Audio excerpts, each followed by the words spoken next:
हाय viewers. आज I am not well but कोशिश तो करनी ही पड़ती है ना। मैं आज आपको विष्णु प्रभाकर के आवारा मसीहा पर एक रिव्यू देना चाह रही थी, क्योंकि ये भी नेट JRF का कोर्स है और इसे पढ़ने में मुझे काफ़ी समय इसलिए लग गया क्योंकि इधर भी कुछ वेल फील नहीं कर रही थी, अनवेल थी। तो इसलिए मैंने सोचा कि इस पुस्तक के बारे में कई बार बताना चाह रही थी कि आप लोगों को इस पुस्तक के बारे में जानकारी दे दूं, क्योंकि ये आवारा मसीहा बंगाली मित्र जो शरद चंद्र हैं उनके बारे में है। शरद चंद्र चट्टोपाध्याय की जीवनी के रूप में इस पुस्तक का नाम लिया जाता है। तो बंग महिलाओं के अभिनंदन के तौर पर इसे लिखा गया और शरद चंद्र चूँकि शुरू से एक समस्या बालक थे और उनको अनुशासन में रहना नहीं आता था। वो बच्चों की टोली बनाते थे और cat is out, let play, तितली पकड़ना, बाहरी पहलू उनका ये था, परंतु अंदर से वो बहुत जीनियस व्यक्ति थे। और जाड़ के पीछे उन्होंने अपनी एक छोटी सी जगह बना कर रखी थी जिसको वो तपोवन नाम से बोलते थे कि तपोवन है। वहाँ पर वो बैठ के अपना लिखा पढ़ी या अपने जो बालक मन में जो आता था वो लिखते रहते थे। तो इसी में उन्होंने यही देखा कि आसपास में नारियों की बड़ी उपेक्षा हो रही है और आज भी स्थिति ये है कि जबकि नारी समाज को बहुत कुछ देती है और उसको इतना कुछ देने के बावजूद उसे हासिल क्या होता है और मार्ग क्यों नहीं महिलाओं का इतना सुगम होता जितना कि सुगम होना चाहिए। और अर्धनारीश्वर लेखन, उन्होंने अर्धनारीश्वर पर लेखन किया। तो विष्णु प्रभाकर जी ने इसे तीन भाग में इसे प्रस्तुत किया है। एक बार मैं इस पर ब्लैक बोर्ड या लैपटॉप में टाइप करके ज़रूर वीडियो डालूँगी, क्योंकि ये थोड़ा बड़ा उपन्यास है और इस पर 2 बार चर्चा होना मुझे लगता है ज़रूरी है। तो फिर जैसे कि उन्होंने इनके इस उपन्यास के बारे में विष्णु प्रभाकर जी ने इसे 3 भागों में बांटा है। तो पहला है दिशाहारा, दूसरा है दिशा की खोज और तीसरा है दिशांत। तो दिशाहारा का मतलब होता है कि हमारे पास कोई दिशा नहीं होती है, शुरुआत में हम भटकते रहते हैं और उनकी पढ़ाई लिखाई के बारे में है, वो रंगून चले जाते हैं और उनके पिता कवि थे पर अस्थिर थे, अस्थिर थे। वह परिवार को ठीक से चलाना नहीं जानते थे, इसलिए उनकी माँ ने अपने पिता से कहा कि मुझे अपने पास आश्रय दें, और वो लालन पालन ठीक से नहीं हो रहा था। तो जब उनके पिता मोतीलाल थे, वो उन नानी के घर वो जाते हैं और जाने के बाद वो समस्या बालक रहते हैं और नाना को भी कई जगह वो नाराज़ करते हैं शरद चंद्र। और रविन्द्रनाथ की कविता सुनते हैं, पढ़ते हैं। धीरू मित्र, वो मोती लाल उनके पिता तो नहीं बदलते हैं, और फिर जब उनके पिता की थोड़ा हरकतें बड़ी हो जाती है तो उनके नाना फिर से आश्रय उन लोगों से छीन लेते हैं। अब सारी जिम्मेदारी शरद चंद्र पर आ जाती है। तो शरद चंद्र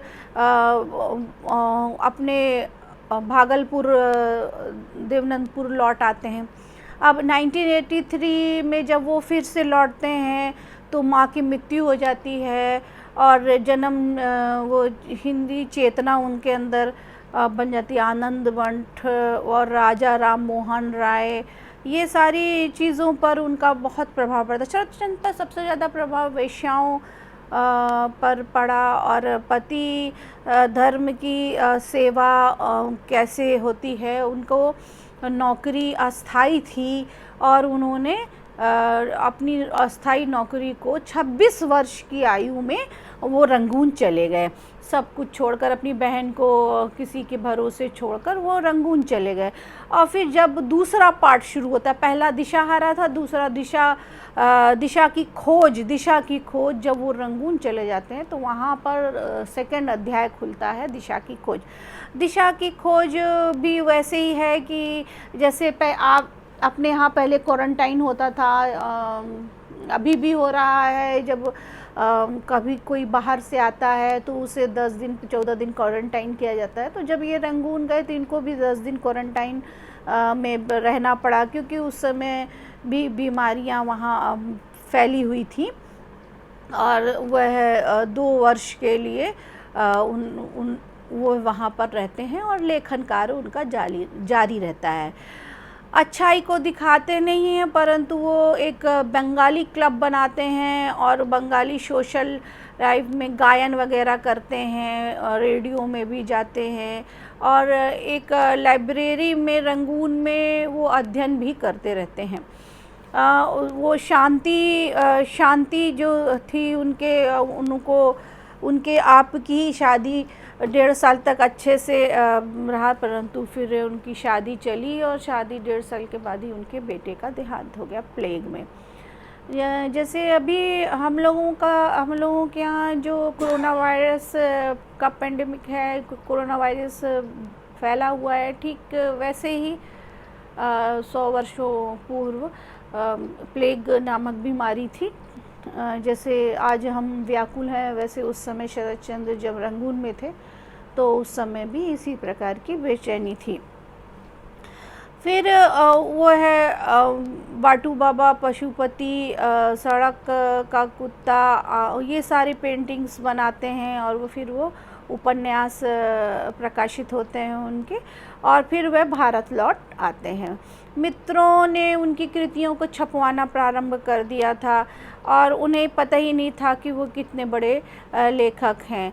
तो उन्होंने उसी समय चरित्रहीन नाटक लिखा, श्रीकांत, देवदास पर तो फिल्म भी बनी है, श्रीकांत पर एक टीवी सीरियल आया था जो मैंने देखा था, और चरित्रहीन पर भी फिल्म बन चुकी है। तो उनके इतने जो समसामयिक थे, जो लेख थे, वो कालजयी हो गए। आज भी उसकी आवश्यकता और उसकी प्रासंगिकता दिखती ही है। अब तीसरे पार्ट में हम आते हैं दिशांत। तो दिशांत जो तीसरा पार्ट था, पहला दिशाहारा, दूसरा दिशा की खोज, तीसरा दिशांत। तो इसमें जब तीसरे पार्ट में आता है तो उसमें उनका राजनीतिक हालचाल लिया गया है, उनके साहित्यिक, उनकी अंतिम अवस्था की बात किया गया है कि 13 वर्ष के बाद साहित्यकार को साहित्यकार समझा गया, और ये जीवन उनका बदल गया। मैले कुचैले जो कपड़े पहनते थे वो सुनहरे चश्मे में और साफ़ सुथरे कपड़े में आ गए वो, और जलियांवाला कांड, हत्याकांड में उनको बहुत प्रभावित किया। और जब उसी समय की बात है जब रविन्द्रनाथ टैगोर ने अपने सर की उपाधि वापस कर दी थी, और इनको शरद चंद्र को कांग्रेस का सभापति भी बना दिया गया। कई प्रकार की पुस्तकों पर बैन भी किया गया। अनीता से प्रेम भी इनका कल्पना, और ये सारी बातें यथार्थवादी उपन्यास हैं। इस पर मैं सेकेंड वीडियो बनाऊंगी, जो 1974 में प्रकाशित इस उपन्यास के बारे में मैं एक लैपटॉप या ब्लैक बोर्ड पर एक सचित्र दूंगी, कि जिसमें आप उसको अगर थोड़ी देर देख के अध्ययन मनन भी करना चाहेंगे तो आपको अधिक अच्छी तरीके से याद हो जाएगा। तो व्यूअर्स, आपको ये वीडियो कैसे लगा और आगे आप बताइएगा, तो आगे भी मैं इसी तरीके से वीडियो बनाऊंगी। Thank you viewers, thank you very much.